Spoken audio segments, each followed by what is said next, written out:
Quando Deus não alivia o peso, Ele reforça a estrutura. Às vezes, o que pedimos é que a dificuldade seja retirada, que a dor acabe, que o caminho se torne mais fácil.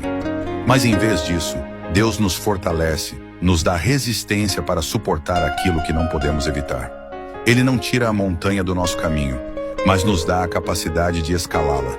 E a cada passo, a cada desafio superado, Ele vai nos moldando, nos tornando mais fortes, mais preparados.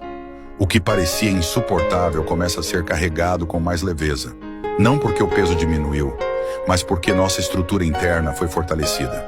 Deus nos dá a força para continuar, mesmo quando o caminho é difícil.